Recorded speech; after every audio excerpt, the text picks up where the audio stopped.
আমি নিব না, সিম্পল। দেবিদ্বারে স্টুডেন্ট ফেস্টের নামে গান বাজনা অশ্লীলতার কোনো ছায়া পাবে কিনা? যদি এগুলা পায় তাহলে আমি যে আপনাকে সমর্থন দিলাম ওকে, সেটা অবশ্য আমি পাবো। ফার্স্টে গান বাজনা অশ্লীলতা। এবার আসেন, আপনি যদি কেউ যদি গান করতে চায়, আপনার কি কোনো ইয়ে আছে?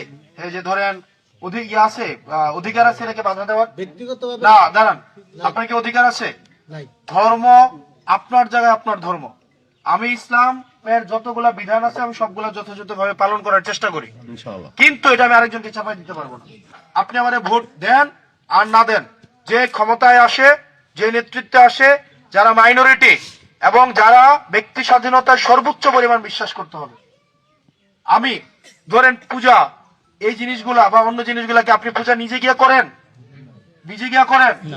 আমরা যখন পূজা আবার বিভিন্ন জায়গায় যাই নাই, কিন্তু আপনি যখন নেতৃত্বে আসবেন, পূজাটা যেন যথাযথ ভাবে হয়, সে যেন যথাযথ ভাবে পালন করতে পারে, সেটার ব্যবস্থা আপনাকে করে দিতে হবে। করে দিতে হবে কিনা? করে দিতে হবে কিনা? এবার আসেন, একটা সোসাইটিতে গান থাকবে, বাজনা থাকবে, আপনার ধর্মীয় শিক্ষা থাকবে, মূল্যবোধ থাকবে। আপনার কাজ হচ্ছে আপনি কোনটাকে অনুসরণ করছেন। কেউ যদি গান বাজাইতে চায়, কেউ যদি সাংস্কৃতিক এই জায়গাগুলোকে চর্চা করতে চায়, এখানে আমার বাধা দেওয়ার কোনো উপায় নাই। আমি আপনাকে মিথ্যা কথা বলবো না। আমি কেন মিথ্যা কথা বলবো? এবার আপনি নিজে অংশগ্রহণ করেন কিনা? যে স্কুলে আছে না সাংস্কৃতিক বিভিন্ন অ্যাক্টিভিটি আছে কিনা? আছে কিনা? আপনি এটা বন্ধ করবেন? আপনি এটা বন্ধ করবেন? না, বন্ধ করতে কোনো আপনার উপায় নেই। আপনি এক সোসাইটিতে একটা বাজারে আপনি হিন্দু আছে, মুসলমান আছে না? আপনি কি মানা করতে পারবেন কোনো? না, না। বরং তার অধিকারটা নিশ্চিত করা আপনার দায়িত্ব। এখন আমি যদি আপনাকে এসে বলি যে আমি আর অশ্লীলতা, যেটা আপনি বলেন অশ্লীলতা, এই অশ্লীলতার সংজ্ঞা কি আপনার কাছে? আপনি যেটাকে অপছন্দ করেন এটাকে আপনি অশ্লীল বলতে পারবেন না। আপনি যেটাকে, আপনি আমার ভোট দিয়েন না, আপনি 10টা মানুষের কাছে আমার কাছে খারাপ কথা বলেন, এটা আমার কিচ্ছু আসে যায় না, কিন্তু যেটা ফ্যাক্ট আমাকে ফ্যাক্ট বলতে হবে। Right. আপনি যখন একটা দেশ চালাবেন, দেশ চালাইলে শুধুমাত্র নিজের ইচ্ছা অনুযায়ী চালানো যাবে না। না। একটা দেশ চালাইলে আমার সকল ধরনের মানুষ, সকল ধরনের পছন্দ। আপনার একটা ফ্যামিলিতে সবাই এক তরকারি দিয়ে ভাত খাওয়া পছন্দ করে না। না। আমার একটা মা আজকে একজনের এক তরকারি দিয়ে ভাত খাওয়াইলে আরেকদিন বড় ফুতের পছন্দ মতো রানতে হয়, একজন ছোট ফুতের পছন্দ মতো রানতে হয় কিনা? এখন প্রশ্ন হচ্ছে, আপনি নিজে কোনো খারাপ কাজে যুক্ত হচ্ছেন কিনা? আপনি নিজে কোনো খারাপ কাজে অংশগ্রহণ করছেন কিনা? সঠিক। আপনি নিজে যতক্ষণ পর্যন্ত খারাপ কাজে অংশগ্রহণ না করছেন, ততক্ষণ পর্যন্ত এই বিষয়ে আপনার কোনো প্রশ্ন নেই।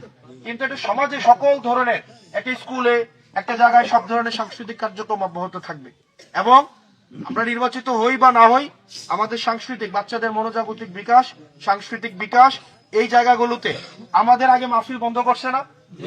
মাহফিল বন্ধ করছে কিনা? দাড়ি টুপিওয়ালা ভাইদেরকে বিভিন্ন ভাবে হেনস্থা করা হয়েছে কিনা? এই দাড়ি টুপি দেখলে হচ্ছে থানায় ধরে নিয়ে গেছে কিনা? মাদ্রাসার মাইক কেড়ে নিছে কিনা? মাহফিলের সময় মাইক কেড়ে নিছে কিনা? তখন তারা বিভিন্ন ভাবে বন্ধ করছে কিনা? তাদেরকে এক্সট্রিমিস্ট বা প্রতিক্রিয়াশীল ঘোষণা দিছে কিনা? দিছে কিনা? তো আমরা যদি আবার একই কাজটা আবার তাদের জন্য করি, তাহলে তো আমাদের পার্থক্য রইল কি? জুলুম। পার্থক্য রইল কি? আপনি বুঝেন বিষয়টা। তাহলে আমরা যদি একই কাজ, তারা আমাদেরকে খারাপ কাজ বলে আমাদের মাইক কেড়ে নিত, এখন আমরাও যদি আবার একই কাজ অন্যজনের সাথে করি, জনগণকে বাছাই করতে দেন। জনগণ যদি বাছাই করে নেয় যে এটা ভালো, আমি এটা নিব, আর এটা খারাপ আমি নিব না, সিম্পল। কিন্তু আপনার কোনো ক্ষমতা নাই, আপনার কোনো অধিকার নাই এটাকে বন্ধ করে দেওয়ার। এখন আপনি আমাকে বলতে পারেন, ভাই আমি যদি আজকে বলতাম যে এই ধরনের কাজ বন্ধ করে দেব, আপনি খুশি হইতেন না? আমি মিথ্যা কথা বলে আপনাকে খুশি করে লাভ কি? হয়তো আপনি আমাকে ভোট দিবেন না। কারণ দেশ যখন চালাইতে হয়, একটা উপজেলা যখন চালাইতে হয়, আমি যখন নীতি নির্ধারণী পর্যায়ে যাব, যেটা সত্য সেটা সত্য প্রকাশ করতে হবে। আমি মুখে বললাম একটা, ধারণ করলাম একটা, কর্ম করলাম একটা, তিনটার সাথে তিনটার কোনো মিল নাই, এটাই হচ্ছে মুনাফিক। আমার সকলের, এই দেবিদ্বারবাসী, বাংলাদেশবাসীর প্রত্যেকের ব্যক্তি স্বাধীনতা, যতক্ষণ না পর্যন্ত আমার ব্যক্তি স্বাধীনতা আপনার অধিকার নষ্ট না করে, ততক্ষণ পর্যন্ত সেটা রক্ষার দায়িত্ব আমাদের। বুঝা গেছে ভাই? ইনশাআল্লাহ।